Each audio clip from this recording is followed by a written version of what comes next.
Sveiki, filmuoju šitą demonstracinį video, kaip naudotis Dobot Vision Kit su Dobot robotu.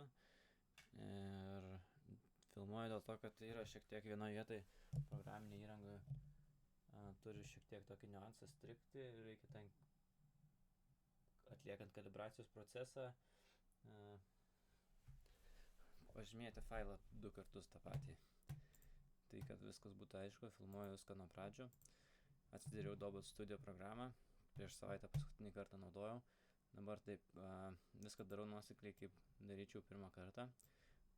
Pirma, kad atlikti kalibracijos procesą, mums reikia, kad susikurti kalibracinį failą, kurį naudosim kitose programose, mums reikia susidėlioti programą, naudojant Image Source funkcinį blokelį, kuris mums rodys vaizdą iš kameros. Mums reikia pasirinkti iš čia kamerą, kurią naudosime.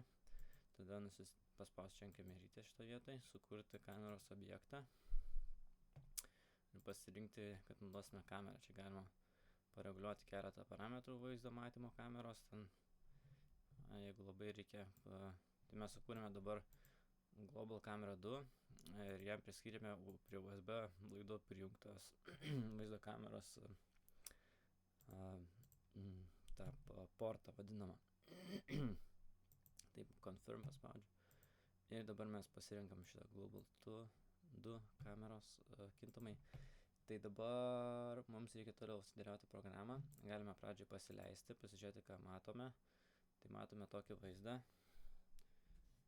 Ir pažiūrėsiu, čia maždaug.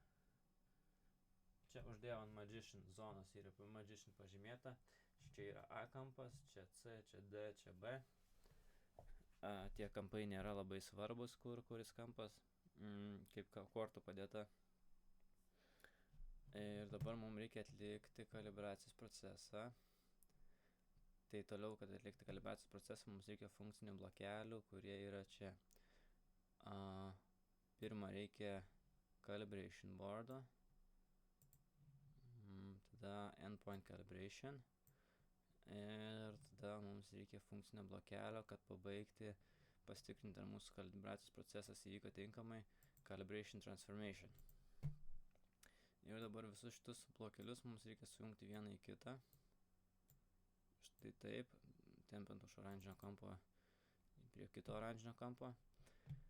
Dabar taip, čia nieko daryti nereikia šitam pirmam blokelėje. Šičia irgi kol kas nieko daryti nereikia. Tai pirmiausia, reikia mums paleisti programą. Paleidus programą, mums susikūrė tokie zigzagai. Jeigu pasižymėjus ant kalibracijos kortos, čia rodo zigzagus. Rodo kampus kortos, jis atpažino jau tos kampus kortos ir mums dabar reikia atlikti kalibracijos procesą. Tai kad kalibracijos procesą atlikti, mums pirmiausia reikia įjungti robotą šitoj vietoj. Maždaug geriausiai robotą visą laiką įjungti šiek tiek yra nuo centro, nes yra skirtingos roboto versijos ir kartais viena robota, jeigu šiek tiek turiu omeny, ne čia įjungti robotą, o čia, kad kalibracijos procesas geriau įvyktų, nes būna kartais robotas kalibruodamas pradeda burksti ir nebaigia kalibracijos procedūros. Tai robotas prijungtas, dabar robotas prijungtas prie kompiuterio USB laidų, spaudžiame connect ir tada spaudžiame home. Atliksim kalibracijos procesą.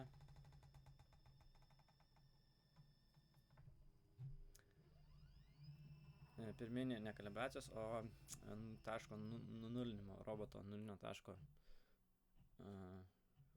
suradimo procesą. Tai turėdami šitą, atlikę šitą veiksmą, dabar mums reikia atlikti kalibracijos procesą. Kad jį atlikti, mums reikia paspausti ant endpoint calibration ir tada, kadangi mes jau esame suaktyvavę šitą programą, mums čia yra pažaliavę, mes jau matome šitus taškus, mums reikės roboto ranką nuvedžioti tiesiogiai šitus taškus, pradedant nuo D kampo, judant link C, su viduriniu kampu vidurinių taškų tarp D ir C. Žodžiu, taip kaip rodiklis šią programai parodytos, taip mums reikia judėti. Tai mums reikia judėti, o tai kaip čia parodyta šitų zigzagų. ir kiekvieną koordinatę reikės užfiksuoti va šitoje lentelėje, čia paspaudus ant šito. Dabar mes turime, čia yra automatiškai susigeneravo duomenys, kuriuos mato šitą kamerą ir čia jie įsistatė į šitas pozicijas. Tai nulinis taškas bus D kampas šitas taškas ir einant į apačią 8 taškas bus A taškas. Ir mums reikės roboto ranką nuvesti pradant nuo D kampo, tai yra šičia. Čia kadangi yra kortos D kampas šitoje vietoje, pradėsime su šitu D kampu. Ir dabar šį robotą nuvedę į šitą tašką, dar jį šiek tiek patikslinsiu, kad jisai tiksliai stovėtų. Tai dabar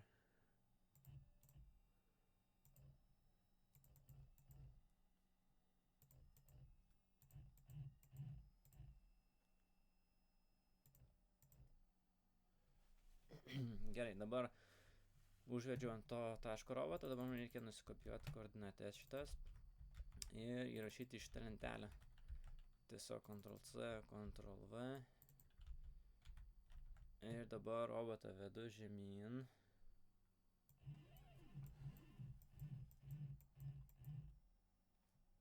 Biškį į šoną. Ir dabar maždaug, apytiksliai reikia kiekvieną kitą milimetrą nustatyti, kad jisai būtų vietoje. Oi, aš netaip nusikopijau. Šitaip, copy, paste. Kadangi kortą netolygiai padėjau, tai Z šis šiek tiek iš šono važiuoja.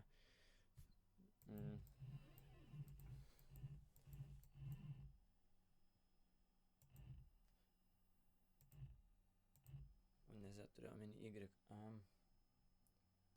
Ir dar milimetrai tą kampą. Gerai, dabar nukopijuoju šitą čia, įvedu čia. Ir šitą procesą reikia atlikti pilnai, to viską, kad nieko nepaleisti, viską parodysiu pilnai. Tai dabar, ant roboto yra tas toksai mygtukas, kurį paspaudęs aš atpalaiduoju robotą ir galiu atlikti tą kalibracijos procesą. Jeigu paspaudus mygtuką, robotą šiek tiek pastumiu, neatleidęs mygtuko ir girdisi toksai judesys, tada reikia iš naujo kalibraciją pradėti, nes robotas pametė savo nulinio taško poziciją. Taip, dabar čia maždaug.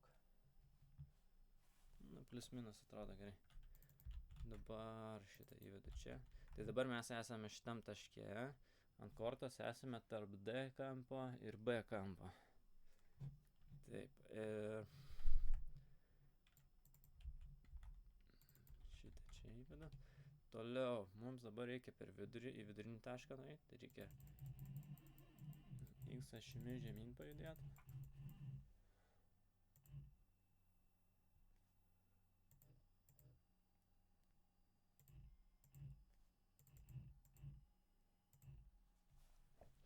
Gerai, dabar šitas čia, šitas čia, šitas čia, šitas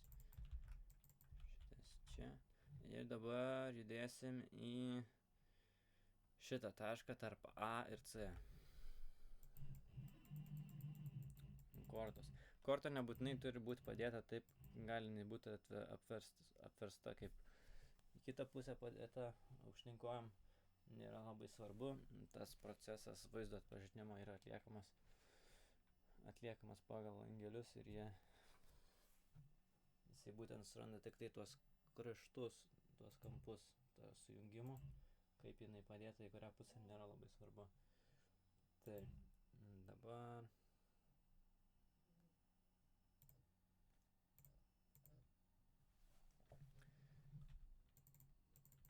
šitą įvedu čia. Šitas Ctrl+C, Ctrl+V. Ir dabar mums reikia į B tašką pavydėti, į B kampinį šitą tašką. Dabar pakeliu robotą, perkeliu į čia ir tada biškį pakoreguoju.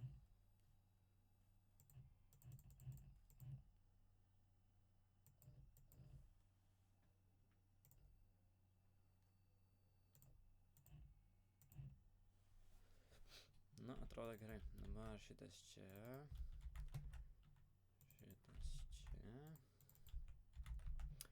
Ir dabar X ašimi juda. taško A ir B.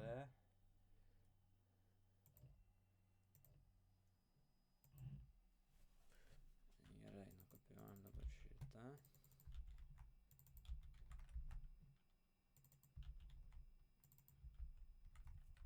Ir dabar paskutinis kampas yra A kampas.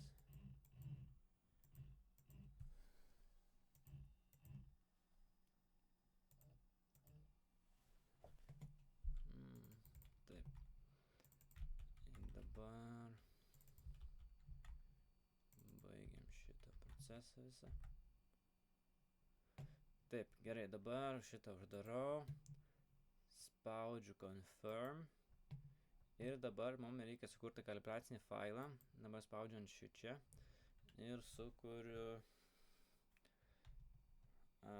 Digi Optima.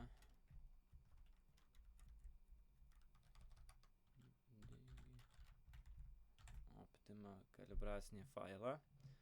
Sukuriu į darbalaukį, išsaugau. Ir turime dabar kalibracinį failą. Ir dabar reikės, tikriausiai bus toksai niuansas, bet dabar patrauksiu robotą į šoną. Patikrinsim, ar jisai veikia ar ne. Taip pat mums dar reikia kalibracinį failą nustatyti šičia. Tai dabar jeigu čia spaudžiu Digi Optima, spaudžiu confirm ir paleidžiu programą. Mes matome dabar rodo koordinates ne taip kaip reikia. Čia yra programoje įranga toksai niuansas. Ir dabar mums reiktų dar kartą paspausti šitoje vietoje.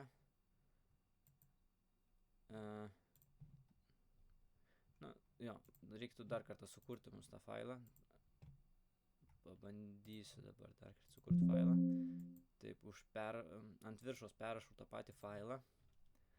Ir dabar jeigu paleisiu, vėl jisai turėtų neveikti, bet dabar jeigu aš jį pažymėsiu šitoj vietoj dar kartą, tada jisai turėtų veikti. Mums čia rodė tinkamai koordinatės realias roboto.